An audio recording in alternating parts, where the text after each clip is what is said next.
The Cooperative Research Centre for Water Quality and Treatment started in 1995 with, I think, 19 members. And it was an interesting time for the water industry because it was shifting from essentially state government water departments to very much business sort of focused organisations.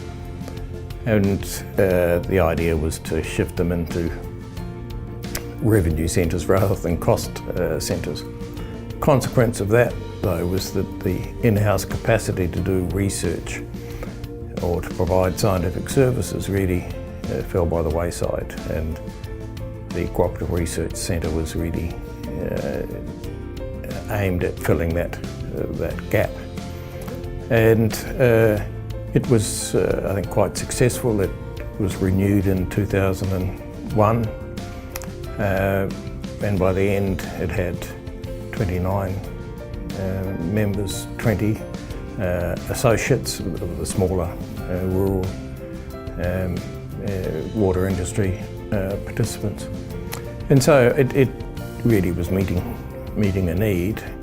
It was decided not to seek a third Cooperative Research Centre grant, and so there was a clear need for that sort of service for the water industry, and hence it was decided to go ahead with a purely industry funded organisation.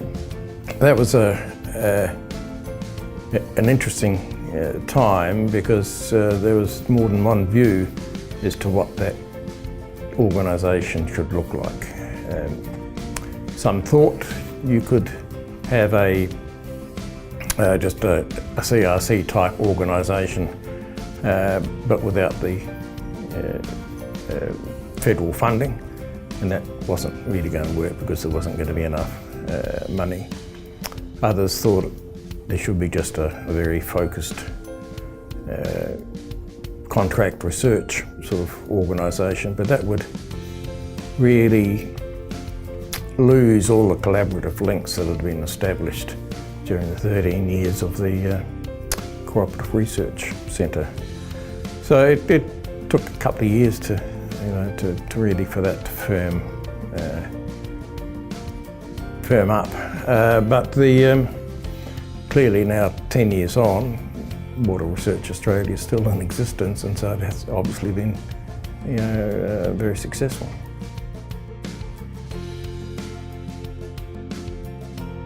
The CRC had a large lump of federal funding, which was very important over a 7-year period, but it had an education program where we supported PhD students. It was quite a broadly based organisation. The new organisation necessarily had to be more focused. I was really wanting to preserve the collaborative links that had been established during the Cooperative Research Centre. And when you have a organisation that's a hybrid between the researchers and industry, one of the major problems is really dealing with the cultural differences. Particularly in the universities, researchers are focused on producing scientific papers, and they'd like to feel that the work was useful, but it's not really all that important to them. And with industry, they're very focused on the day-to-day problems of keeping the water supply going. And it's really a different way of looking at things, and it took some time within the Cooperative Research Centre, for that sort of mutual understanding and the mutual respect to be developed. That was really the key factor, and that was what was needed to be preserved with the new organisation. So you couldn't just go to, deal with consultants or contract researchers and that's going to solve the problem.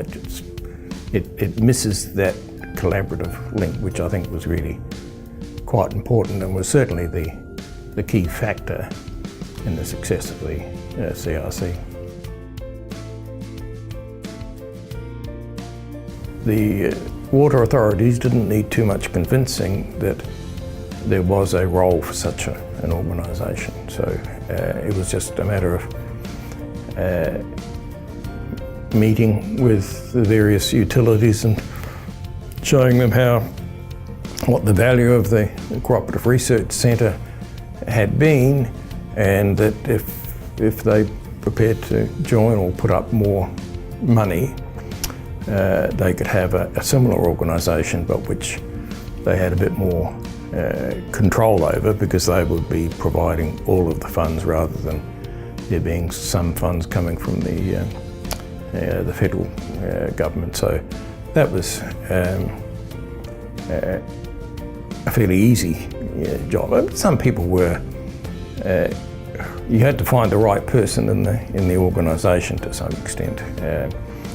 If you dealt with people who were very much managing at the operational level, they didn't really have the time to think about these sorts of things. They were dealing with dozens and dozens of small issues every day, and you needed to be talking to somebody that had a more strategic view of what the organisation was about. And so, but it was not.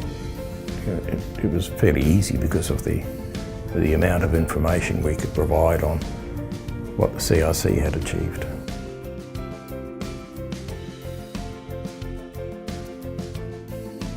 It was seeing the outcomes of the research translated into management procedures for the Water Authority, and particularly with the area that I was most closely related to, and I went back to my area of research, was looking at problem algae and issues around water catchments, and it was good to see those put in place. But also, and this is one thing with the Cooperative Research Centre, we had significant international links. I dealt with the American Waterworks Association Research Foundation, which funded a number of the Cooperative Research Centre projects in the catchment and sort of blue-green algal area.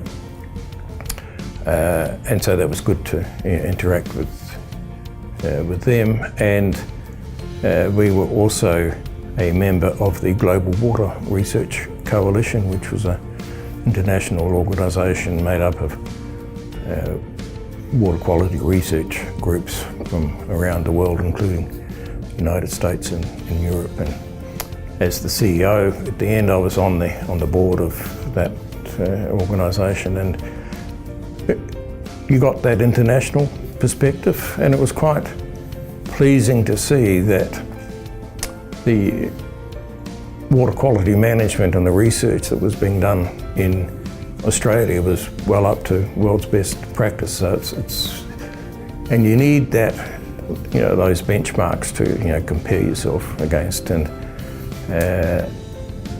that was an important factor, and personally it was very interesting to me.